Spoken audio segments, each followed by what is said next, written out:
Hey there. This is Chandra Lake, mortgage loan officer, financial professional, and real estate agent. I am coming on today because I want to talk to you about this topic, and that is buying a home difficult? There are 5 proven tips that I want to give you today to let you see that anything is possible. If it was impossible, no one would actually be able to purchase a home. But because it is possible, I have 5 proven steps that will help to make it easier for you. And hopefully, these aren't anything that you haven't heard before. So let's get started.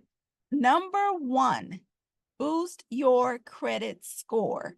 So, I'm sure you've heard that you should regularly be checking your credit report and that you should try to fix any errors that you find on your credit report. But you can also pay down any high interest debt and avoid opening new credit lines before applying for a mortgage. So you don't want to go out and apply for store credit cards. You know how they have those, the employees at the front desk or the front door, and they ask you, you want to save 30%, apply for a card today. Nope, you don't want to do that. If you are purchasing a mortgage, if you are purchasing a home using a mortgage, then you want to avoid opening any new credit cards, but not just opening them. You also don't want to be inquiring on, you don't want to have those inquiries on your account as well. You also want to make sure that you're making consistent payments. That is the biggest factor when it comes to your credit report and boosting your score. So you want to make sure that all your bills and your loans are paid on time, and you don't want to skip payments. Going 30 days, 60 days, 90 days late is not only going to affect your credit score, but it's also going to make the lender a little bit weary about giving you a loan. I've heard that, some people will try to pay off their credit cards or pay off their loans. So when we're factoring in your debt to income ratio, we don't look at the total amount of your loan. We look at the total amount of payments that you have coming out and you are required to pay every month. For example, if you have a $10,000 loan out, but you only have a $25 payment per month, we're going to take into account the $25 payment and factor that into your debt to income ratio. So number 1 is to boost your credit score. I actually have a method by which I like to give out to my clients where they have the opportunity and ability to see what do they need to do to help increase their score. I mean, obviously, I don't do the work for them, but it gives them an idea of what they need to do to prepare for their to prepare to apply for a mortgage. So again, if you're interested in learning more about that, you'll have my information in the information section. Number 2, you want to save smart for your down payment. You want to save smart for your down payment. So down payment goes. So I say aim to save at least 20% of your home's purchase price. Now, there are some variables. There are loans that will allow you to go down as low as 3%. And there are loans that, starting at 3%, 3.5%, 5%, 10%. It's all going to depend on a number of factors, including your credit score. It's going to depend on the amount of money you have saved up. That's going to help to factor in what down payment you're going to try to obtain. Automate savings. I always say the best way is not to put it into automation and forget about it. So set up an automatic transfer of your income that you have coming in. Take a set amount, set it up so it's automatically deposited into your savings account. And that way you don't even have to think about it. It's already happening. You don't have to go in. You don't have to make a conscious effort. It's being saved for you. Now, number 2, with your down payment, there are down payment assistance programs, but you have to qualify for them. if you qualify for these down payment assistance programs, sometimes they may have a higher rate, and some of them are grants, and some of them are forgivable loans or non-forgivable loans. But depending on your whole credit makeup and your the transaction and your portfolio or profile, we'll be able to determine which down payment assistance program is right for you if you choose to go that route. Number three, understand your budget and get pre-approved. So the best way to know where you are and where you stand in regards to a mortgage is to actually take the first step and apply. In doing so, your lender, your mortgage loan officer is going to be able to show you where you are. If they can get you a pre-approved at that time with where you are right now, that's great. But if they can't get you pre-approved, at least they'll be able to show you what you need to do and what you need to put in place to get pre-approved. So pre-approval does a number of things. For one, it helps you to know what your limit may be, like what is your purchase price that you should be opting for. It'll let you know what the interest rates are. Now, I say that is not as important because interest rates change every single day. Sometimes multiple times throughout the day they change. So even if you got pre-approved today and you didn't start looking for 6 months, 3 months, even 2 weeks, it's just a pre-approval. It's not, your rate is not locked at the pre-approval stage. Your rate is locked most times once you find a property because the rates change daily and you're only allowed to lock it for a certain number of days without incurring a cost. So you want to get pre-approved. You want to understand your budget, and you want to make sure that you have set up a budget breakdown for yourself.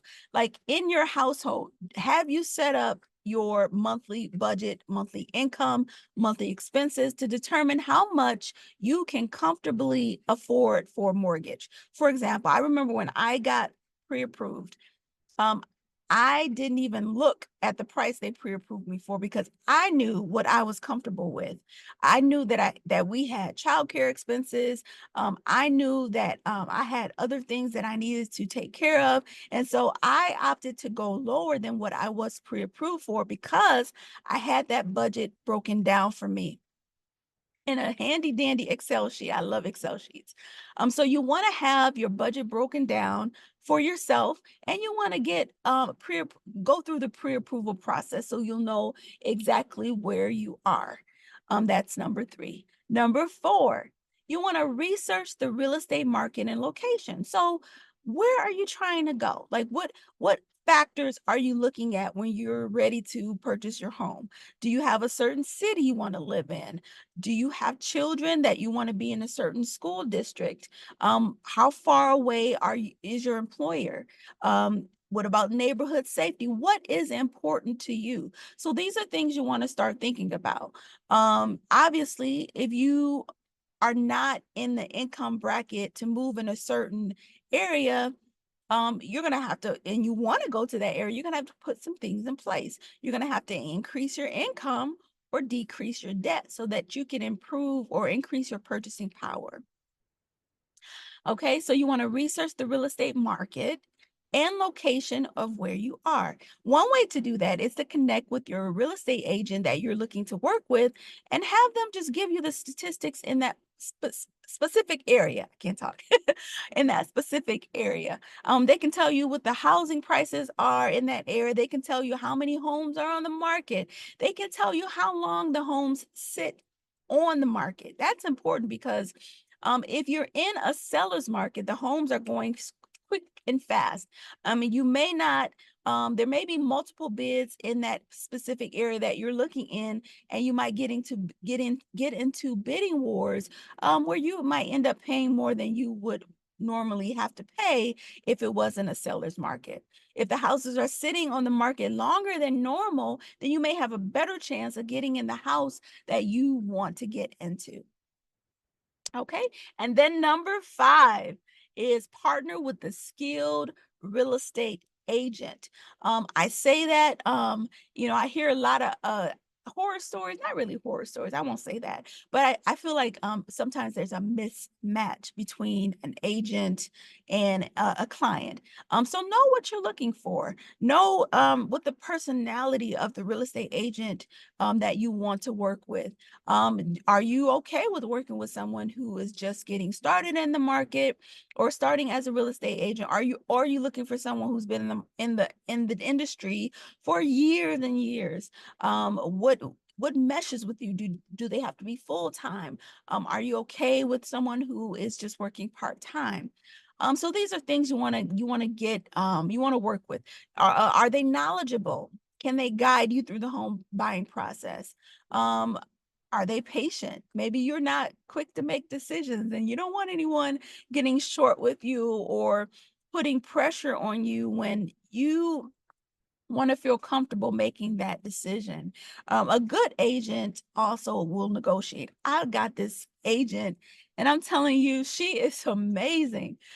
She's can negotiate a deal. She negotiate everything, and she's one of my partners.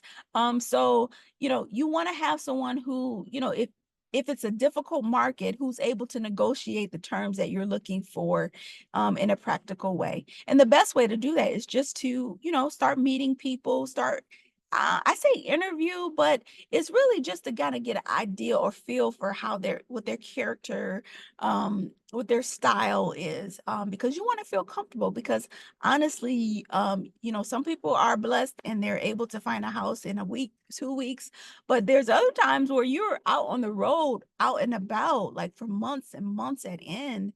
And so you want to make sure that you partner with a skilled real estate agent. And I'm going to add one to this because this is a plug for myself as well. But a lot of times, maybe you're not ready to meet that skilled real estate agent. You can always start with a mortgage loan officer, like myself, mortgage loan originator. I say, and I'm partial, that it's almost better to work with a broker than a retail. And I said, let me tell you why. I'm with Nexa, we're a brokerage. We partner with over 200 lenders. So we're able to find not only the right loan, but we're able to find the right lender to meet your needs. I always say if we can't get it done, then you just need to take time and work on what we tell you to work on because we have so many options. And so you want to do these 5 things. These are proven steps, and I'm truly confident that by following these steps, you'll be prepared to buy your new home with confidence. Now, I'm not here to convince you. If you're comfortable renting, if you're comfortable in the state that you are, this is not that type of video. This is a video for those who have a hunger and a desire to actually own a home for themselves one day. So I'm here. Preparation is key. Like, you've got to prepare. And it is a sacrifice. Is it difficult? Well, it all depends on you. Preparation is key to making the home buying process smooth and successful. And it's a partnership. So you're partnering not only with your real estate agent, but you're also partnering with your mortgage loan officer or originator. They can only do as much as you allow them to do. And they're only as hungry as you are hungry. So I hope this video was helpful for you. And listen, I say, is it difficult? It might feel like it's difficult, but if you start early, and get with the right person, they can ease the burden or the anxiety that you might have. I'm telling you, if I was able to purchase a property or a home, I'm telling you, anybody can do it. It may be a sacrifice, but it's worth it.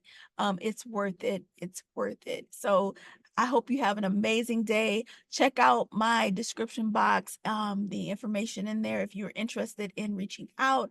I would love to guide you through this process. I have some amazing real estate partners. I'm a real estate agent as well, but I like to share that responsibility with my real estate partners. So if you are interested and you're looking, let us help guide you through the steps.